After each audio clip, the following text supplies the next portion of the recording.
Viral dokter kepergok gandeng wanita diduga selingkuh saat istri sedang sakit. Seorang istri memergoki suaminya yang berprofesi sebagai dokter sedang bersama diduga selingkuhan di salah satu pusat perbelanjaan di Kota Pekanbaru, Riau, viral di media sosial. Belakangan diketahui bahwa pria di dalam video tersebut merupakan seorang dokter berinisial J, yang membuka klinik di Kabupaten Indragiri Hulu, Inhu. Video tersebut pertama kali diunggah oleh perempuan inisial NP, yang merupakan perempuan yang memergoki suaminya. 26 September 2025 pukul 20.18 WIB, terima kasih suamiku kenangan manisnya. Tulis caption yang diposting NP, dikutip tribunpekanbaru.com.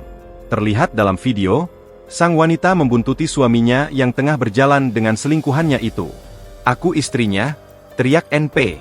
Kau tak tahu siapa aku? Balas wanita yang diduga selingkuhan suami NP. Sementara sang pria justru terlihat melindungi wanita selingkuhan hingga menjauh dari NP. Sementara perempuan berinisial NP, istri dari Dr. J menjelaskan bahwa dirinya tidak berniat memviralkan aib perselingkuhan yang dilakukan suaminya. Meski ia mengatakan bahwa perselingkuhan itu sudah berulang kali terjadi. Bahkan mereka sudah pernah bercerai namun rujuk kembali. Setelah video tersebut viral, NP mengaku mendapat ancaman. Saya mendapat pesan chattingan berisi ancaman dari aplikasi WA, dan sejumlah nomor tidak dikenal juga beberapa kali menghubungi saya, ungkapnya. NP juga menjelaskan salah satu pesan bernada ancaman yang diterimanya.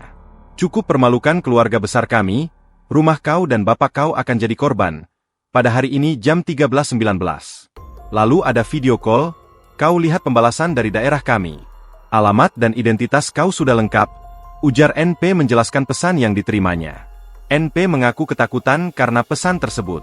Bahkan ia sudah tahu bahwa dirinya dilaporkan ke aparat kepolisian.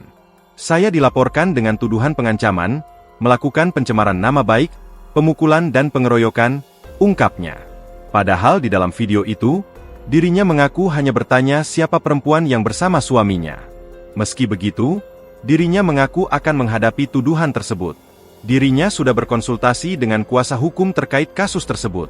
Download Tribun X sekarang, menghadirkan lokal menjadi Indonesia.